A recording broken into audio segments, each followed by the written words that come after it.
Welcome back, Cougs, to Video Underground, your exclusive outlet to music. This week we'll get an in-depth look at rumors of new Gorillaz collaborations, surprising news from the Vatican and the UK, and of course VU's Top 10 Countdown. We'll also give you all the details surrounding a major media merger, as well as a preview for this year's Deck the Hall Ball. We find out what your best concert stories are, plus this week's albums to watch for. It's time to head underground. Rambling.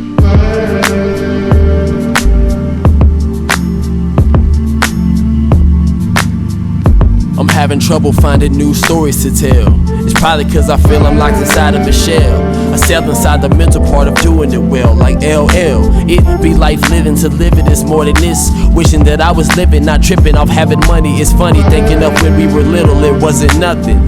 Just the reason mama went through the struggle though. It made me proud to see her living next to the white folk. Tell her I love her for putting aside a life for us. Really the reason I'm bothering with a college course. And for my father, I never call him. I bear the shame, wear it every day. I'm feeling frayed, torn by the seam, torch to the green, hit a couple beats. Gorillaz fans, salvation has arrived. For all of 2015, the animated alternative rock group Gorillaz has been pulling on the heartstrings of fans with the promise of new music. These promises have felt like they would never come true until now. Jamie Hewlett finally announced to DIY Magazine that he and his accomplice, Damon Albarn, are in the process of recording new music that will be released in 2016. While there's no word yet on what other musicians will join in on the album, there have been a few teasers of new fictional members of the group on Instagram. The band's debut in 2001 with their self-titled album sold over 7 million copies, while their second album, Demon Days, went 5-time platinum in the UK. With 5 Grammy nominations and 1 win, this new album has high standards to live up to.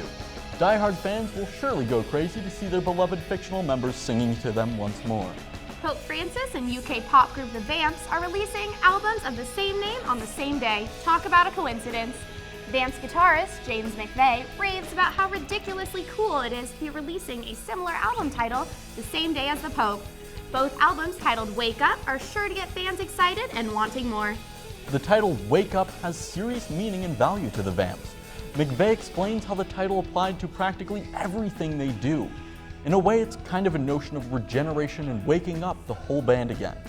Pope Francis's album, on the other hand, ranges from Gregorian chanting to subtle progressive rock influences, with the occasional guitar riff and multilingual speech. Both albums are scheduled to be released November 27th. Be sure to mark your calendars. Up next, we have the exclusive Video Underground Top 10 Singles Countdown, as presented by Hunter Jordinger. Thanks, Charlie. Up first, at number 10, we have the collab from overnight hit Fetty Wap.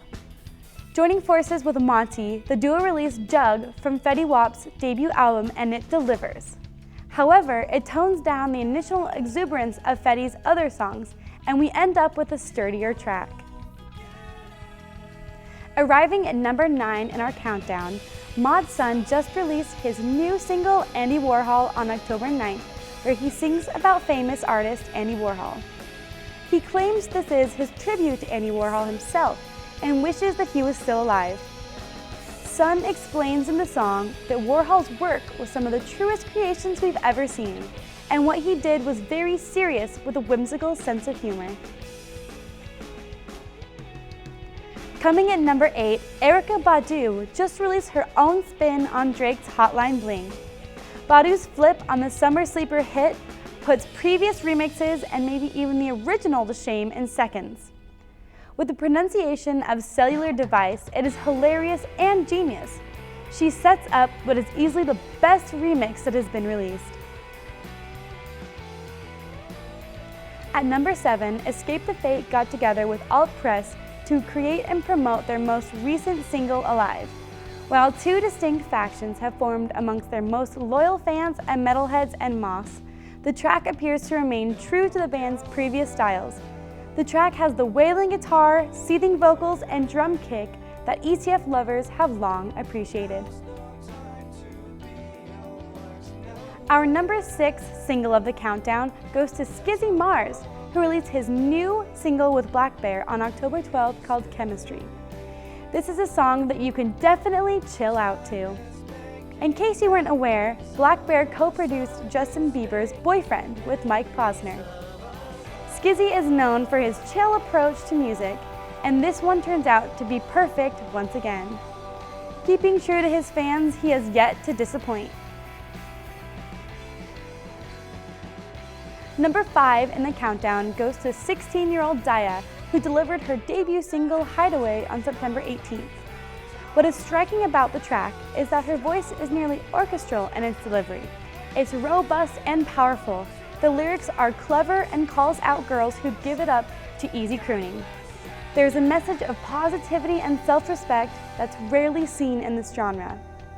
This song is undeniably refreshing, and Daya has come out with something totally different that separates her from other artists right off the bat. At number 4, Cool Uncle blesses your ears with melodies of smooth jazz and rhythmic backup vocals. UC has been around for nearly 40 years, and this track proves he's still got it. Countless artists have sampled his work over the years, from Master P to Dilla more recently. The track is reminiscent of his older work, though the modern influences can be heard in the guitar and drum bass lines.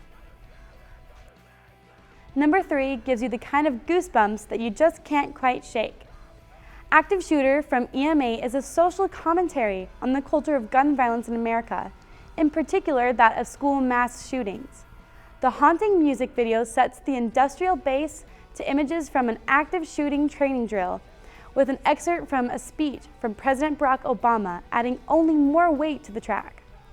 This is the kind of song that makes people ponder their society, and we hope it gets the attention it deserves. On a lighter note, we see another club-style hit from Ty Dolla $ign with Saved. Coming in at number 2, this track has the rhythmic, bouncing bass you'd expect from the rapper after past hits like Blaze and Or Nah. This recent collab with E40 is but one single from Dolla $ign's upcoming album Free TC. Fans can expect this track to get them on their feet and onto the dance floor. Surely you remember the Harlem Shake, perhaps even participated in one, but we don't have to talk about that. Our long-awaited number 1 single comes from the same producer, Bauer. Go Go, as the song is named, will make you want to do just that. Best described as trap and house music's love child, the beat reminds you of every song you've ever heard off in the distance, signatory of an all-night rager. That's our top 10 countdown for the week, and now it's back to the studio with Connor and Charlie. Fans of the music media online magazine Pitchfork will be pleased to know that the site has been acquired by the prestigious media company Condé Nast, which also owns Vogue, Vanity Fair, and Wired. With the launch of the new merger with Condé Nast, Pitchfork's readership as well as scope of media coverage will be positively impacted. With Condé Nast's experience, the online magazine's strong suits will have time to grow and flourish. Pitchfork has established an editorial voice that stands strongly against its competitors. In particular, the millennial generation has been viewed as a whole in Condé Nast's access until now. Keep an eye out for their new editorials regarding today's popular music only on Pitchfork. Seattle indie alternative radio station 107.7 The End is gearing up for its annual winter concert, Deck the Hall Ball. Every December since 1992, the station has put on a lineup of many loved musicians and bands. The show has come a long way from the small steps of the Seattle Art Museum with just a few bands to filling the Key Arena with big names. This year, the bands playing include Death Cab for Cutie, Cage the Elephant, 21 Pilots, Walk the Moon, Alabama Shakes, Nathaniel Rateliff and the Night Sweats, and Ex-Ambassadors. Concert goers should expect high energy from the large crowd and amazing performances from this killer lineup of artists. Next, Mari Connor gives you the exclusive on this week's albums to watch. Thanks, Charlie. Starting off, Ryan Adams has yet again brought a thoughtful twist to a popular album by covering Taylor Swift's 1989. While Swift's version of 1989 is an up-tempo pop mega hit, Adams' cover brings with it a feeling of wistful longing that completely changes the sound of Swift's best-selling version. No doubt, fans of Adams' previous work will be delighted. Divers tweaks Joanna Newsom's sound from the fear of a dying relationship to the idea of stalling time to stave off the death of a loved one. Newsom creates a sad, beautiful piece that nearly causes the listener to tear up. At the very least, heartache is left over once the album is finished. Divers is an impressive refinement of Newsom's second and third albums, and fans of those albums will be nothing short of thrilled. Drawing upon inspirations such as Tom Petty, R.E.M., and INXS, Deerhunter has created a superb classic rock album for the modern age. Although frontman Bradford Cox considered this his domestic album, do not expect any sense of complacency in the music. Every song is carefully thought out. Anybody looking for a revitalization of classic rock will find it in Fading Frontier. Although her Hallucinogen EP is only 6 tracks long, Kelela packs a serious amount of audible excellence into the short set. Instead of starting this album on the high of a new relationship and ending at the breakup, Kelela starts at the low and ends on the high. Although the switch seems simple, it makes all the difference. Starting with the more melancholy, slow tracks let the album build in one big, beautiful crescendo. Hopefully, Kelela brings more of her pop R&B sound to our ears soon.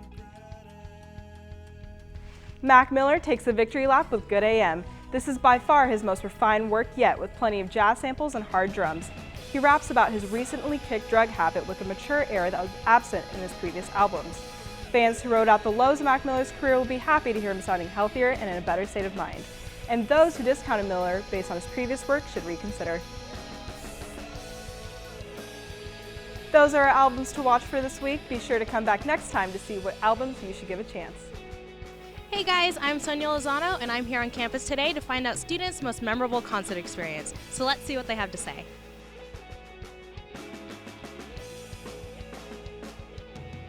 Hey, I'm here with Jackson, and we're going to find out what his most memorable concert experience is. Well, I went to a show in Spokane, the Knitting Factory, Purity Ring, and it was pretty cool. They had just a big light show. You know, they have all like the falling crystal lights and fog machines and stuff. So I thought it was just like a really fun, visual experience on top of I really enjoy the band. So I thought it was a really good time. That's awesome. How'd you like the Knitting Factory? It's not bad. I'm not a huge fan of Spokane, but the Knitting Factory's nice. It's a nice small venue. It seems like you get really close to them, and so that was pretty cool. But I'm not a huge fan of Spokane, like I said, so it kind of takes away from it, but I'd say it's all right overall. Good. So how would you rate the concert overall? I give it like a 4.5 out of 5. That's pretty good. I thought you were going to go with 4 out of 10. 4 out of 10. Yeah, that would make them sound like they were awful, so I can't say that. But no, I'd say 4.5. That's pretty good. The most memorable concert I ever went to was Macklemore. It was in St. George, Utah at Dixie State University's campus. It was pouring rain, and it was just a great time. He was loving the concert. He was feeling the audience, so it was just a lot of fun. What were you doing in Utah? I'm actually from Las Vegas, so it's just a quick 2-hour drive. I actually had the SAT the next morning and was a little worn out for that, but it was definitely worth it. What has been your most memorable concert experience? Well, I remember last year when I was a freshman, we had G-Eazy come, so that was pretty cool, but just being with my friends and everything and listening to an up-and-coming artist, so. Yeah, and that was during Kook Fest, so that was the first week we were at school. So how was that, just coming into Wazoo? Oh wow, that was different. A lot of different types of people, and I thought it was pretty cool. So. How'd you enjoy being on the mall and everything? I liked that. Just it brought everyone together. So. Awesome. Would you see him again? Yeah, I would. Alrighty, we're hunting for people, looking for concerts. Let's see how this goes. Oh, I think I found one. Oh, she's a looker. Oh, nope. She went inside. The one that I had the most fun at was, I don't know if you know, okay, actually 2 Chainz was not bad. 2 Chainz was awesome. Yeah. Did you go with your friends? I went with some couple of people, so they told me about it. So when I found out he was a pretty big star, I mean, his music is not my favorite, but his approach was really good. Oh yeah, he's an entertainer, and you saw him in Beasley, right? Yeah. I saw him in Beasley. It was a really great show. Awesome. Well, thank you so much. I think I spotted another one. Oh, we gotta be quiet.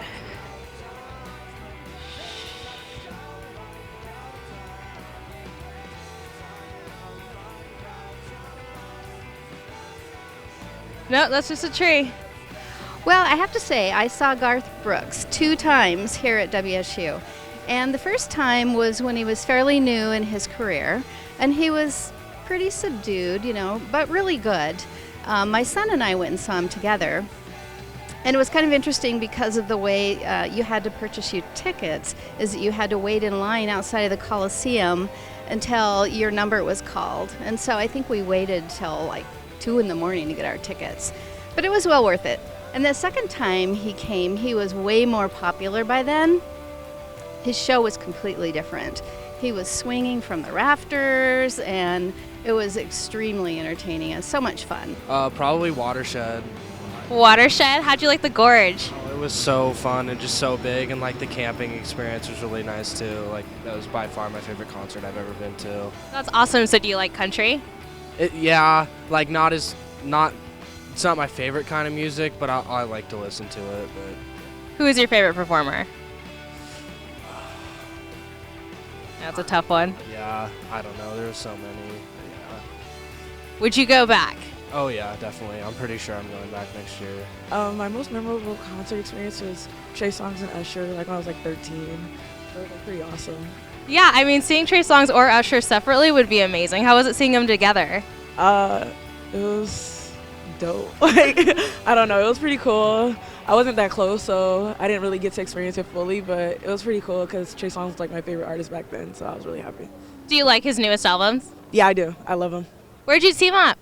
Oh, that's a good question. Somewhere in Los Angeles. I don't remember. That's awesome. Well, thank you so much. And if you ever get to see Trey Songz or Usher, I'm sure it'll be awesome.